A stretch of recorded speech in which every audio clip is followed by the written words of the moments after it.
Welcome back to my YouTube channel study zone. स्वागत है आपके अपने यूट्यूब चैनल स्टडी जोन में। तो दोस्तों आज हम लेके आए हैं यूपी पुलिस कांस्टेबल के लिए हिंदी का नोवा प्रैक्टिस सेट। तो चलिए हम वीडियो को स्टार्ट करते हैं बिना किसी देर किए हुए। ये रहा हमारा आज का पहला प्रश्न। इसमें हमसे पूछा गया इनमें स्त्रीलिंग शब्द कौन सा है।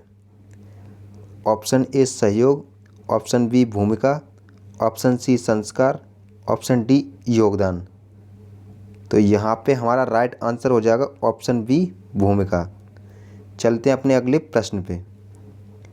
यहाँ हमसे पूछा गया निम्न में से कौन सा समास द्विगु समास का उदाहरण है। ऑप्शन ए भला बुरा, ऑप्शन बी पनसेरी, ऑप्शन सी बखूबी, ऑप्शन डी नवयुवक। तो यहाँ पे हमारा राइट आंसर हो जाएगा ऑप्शन बी पनसेरी। इसके बाद चलते हैं अपने अगले प्रश्न पे।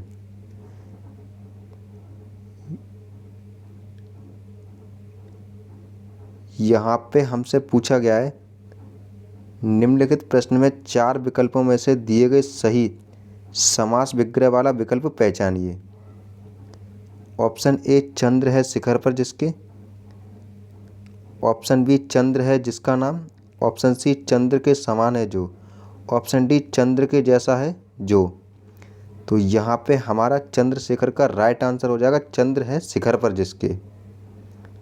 चलते अपने अगले प्रश्न पे। तो यहाँ हमसे पूछा गया है वर्तनी की दृष्टि से दिए गए वाक्य के अशुद्ध भाग का चयन कीजिए।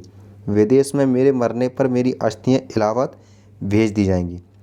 यहाँ पे हमारा ऑप्शन ए दिया हो मरने पर मेरी, ऑप्शन बी दिया हो अस्थियां इलाहाबाद, ऑप्शन सी भेज दी जाएं, ऑप्शन डी विदेश में मेरे। तो यहाँ पे हमारा राइट आंसर हो जाएगा ऑप्शन बी अस्थियां।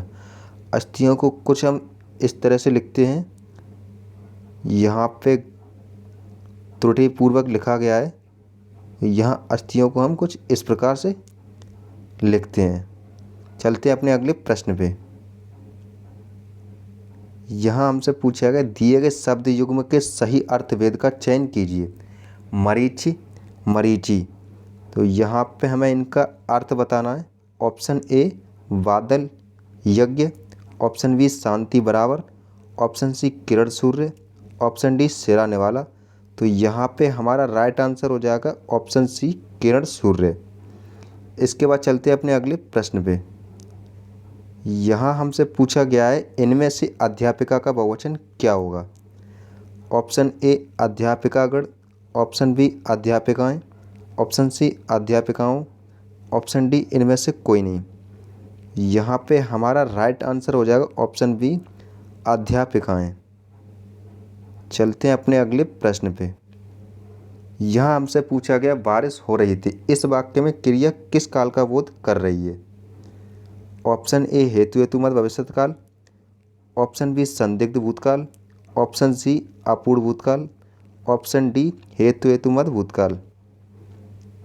तो यहाँ पे हमारा राइट आंसर हो जाएगा ऑप्शन सी अपूर्ण भूतकाल। इसके बाद चलते हैं अपने अगले प्रश्न पे। यहाँ हमसे पूछा गया निम्नलिखित में से अशुद्ध वाक्य कौन सा है। अनिल ने कल 2 खिलौने खरीदे। लक्ष्य ने शिक्षक से विवाह की शिकायत की। ऑप्शन सी एक विद्यार्थी को 2 पुस्तक मिलेगी। नव्या की बहन शिमला में पढ़ती है। तो यहाँ पे हमारा राइट आंसर हो जाएगा ऑप्शन सी एक विद्यार्थी को 2 पुस्तक मिलेगी। ये हमारा राइट आंसर हो जाएगा। इसके बाद चलते हैं अपने अगले प्रश्न पे।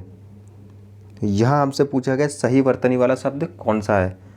ऑप्शन ए प्रथमाक्षर, ऑप्शन बी प्रथमाक्षर, ऑप्शन सी प्रथमाक्षर, ऑप्शन डी प्रथमाक्षर। तो यहाँ पे हमारा राइट आंसर हो जाएगा ऑप्शन सी प्रथमाक्षर।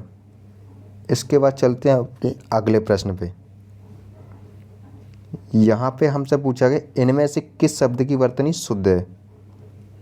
तो उन्नयन को किस तरह से शुद्ध लिखा जाता है यहाँ पे हमसे पूछा गया है। तो इसका राइट आंसर हो जाएगा ऑप्शन बी। ऑप्शन बी और ऑप्शन डी दोनों एक ही तरह से लिखे हुए हैं, तो दोनों में से कोई सा भी एक मान लेते हैं। चलते अपने अगले प्रश्न पे। यहाँ हमसे पूछा गया मनोभावों को सूचित करने वाले शब्द किस अव्यय के बोधक होते हैं। ऑप्शन ए उद्देश्य बोधक, ऑप्शन बी हेतु बोधक, ऑप्शन सी विस्मयादि बोधक, ऑप्शन डी समुच्चय बोधक। यहाँ पे हमारा राइट आंसर हो जाएगा विस्मयादि बोधक। चलते अपने अगले प्रश्न पे। इनमें से कौन अमृत का पर्यायवाची नहीं है। ऑप्शन ए सोम, ऑप्शन बी पीयूष, ऑप्शन सी सुरा।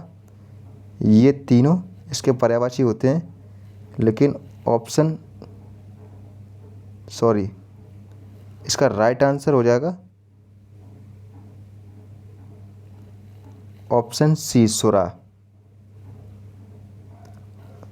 और ये यहाँ पे ये तीनों इसके पर्यायवाची होते हैं। चलते हैं अपने अगले प्रश्न पे।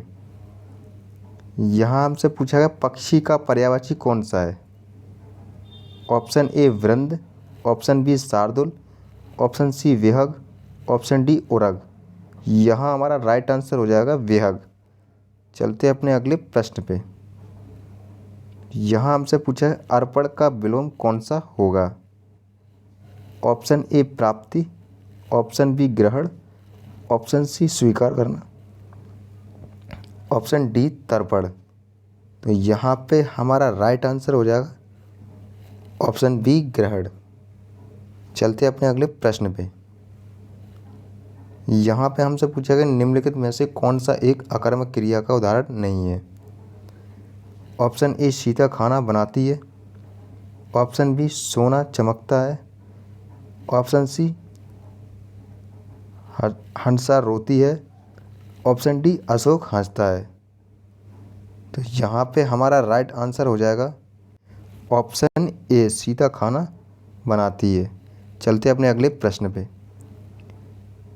यहाँ हमसे पूछा गया निम्नलिखित विकल्पों में से कौन से वाक्य में संख्यावाचक विशेषण का उचित प्रयोग नहीं किया गया है। ऑप्शन ए वहीद बड़ी शैतान लड़की है, ऑप्शन बी 5वें दिन तक पानी का बरसना जारी रहा, ऑप्शन सी शुभम का दिमाग 10 गुना तेज चलता है, ऑप्शन डी भारत का हर दूसरा आदमी बुद्धिमान है। यहाँ पे हमारा राइट आंसर हो जाएगा ऑप्शन ए वहीदा बड़ी शैतान लड़की है। चलते हैं अपने अगले प्रश्न पे।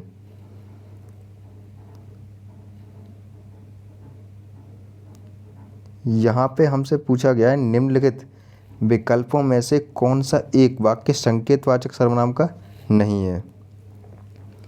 नदी में पानी नहीं है, वह आदमी एक विदेशी जासूस है, ऑप्शन सी यह लड़का इस कक्षा का मॉनिटर है, ये मेरी पुस्तकें हैं। यहाँ पे हमारा राइट आंसर हो जाएगा ऑप्शन डी ये मेरी पुस्तकें हैं। चलते अपने अगले प्रश्न पे। यहाँ हमसे पूछा गया लोभ यह संज्ञा का कौन सा प्रकार है। तो ऑप्शन ए भाववाचक संज्ञा, ऑप्शन बी व्यक्तिवाचक संज्ञा, ऑप्शन सी जातिवाचक संज्ञा, ऑप्शन डी समूहवाचक संज्ञा। तो यहाँ पे हमारा राइट आंसर हो जाएगा ऑप्शन ए भाववाचक संज्ञा। चलते अपने अगले प्रश्न पे। यहाँ हमसे पूछा गया इनमें से कौन सा शब्द एला प्रत्यय से निर्मित नहीं है। ऑप्शन ए अधेला, ऑप्शन बी अकेला, ऑप्शन सी मटेला, ऑप्शन डी बघेला। तो यहाँ पे हमारा राइट आंसर हो जाएगा ऑप्शन सी मटेला। लेकिन यहाँ पे मटेला को गलत तरीके से लिखा गया है, मटेला पे डबल मात्रा हो जाएगी। तो हमारा यहाँ पे ये जो मटेला है वो कुछ इस तरह से लिखा जाना चाहिए मटेला। तो यहाँ पे हमारा राइट आंसर हो जाता है ऑप्शन सी मटेला। चलते हैं अपने अगले प्रश्न पे। यहाँ हमसे पूछा गया है पुरातन शब्द में कौन सा उपसर्ग है। ऑप्शन ए पु, ऑप्शन बी तन, ऑप्शन सी पुरा, ऑप्शन डी पुर। तो यहाँ पे हमारा राइट आंसर हो जाएगा ऑप्शन सी पुरा। चलते अपने अगले प्रश्न पे। ये हमारा प्रश्न ही कुछ छूटा हुआ है, तो इसके बाद अगला प्रश्न देख लेते हैं। किस स्वर के उच्चारण में दीर्घ स्वर से भी अधिक समय लगता है। ऑप्शन ए अनुसार, ऑप्शन बी अनुनासिक, ऑप्शन सी ह्रस्व, ऑप्शन डी प्लुप्त। यहाँ पे हमारा राइट आंसर हो जाएगा ऑप्शन डी प्लुप्त। चलते हैं अगले प्रश्न पे। अंडे का शहजादा का अर्थ है ऑप्शन ए कमज़ोर व्यक्ति, ऑप्शन बी चालाक व्यक्ति, ऑप्शन सी अनुभवी व्यक्ति, ऑप्शन डी अनुभवहीन व्यक्ति। यहाँ पे हमारा राइट आंसर हो जाएगा ऑप्शन डी अनुभवहीन व्यक्ति। चलते हैं अपने अगले प्रश्न पे। तो यहाँ हमसे पूछा गया अर्थ के आधार पर शब्द कितने प्रकार के होते हैं।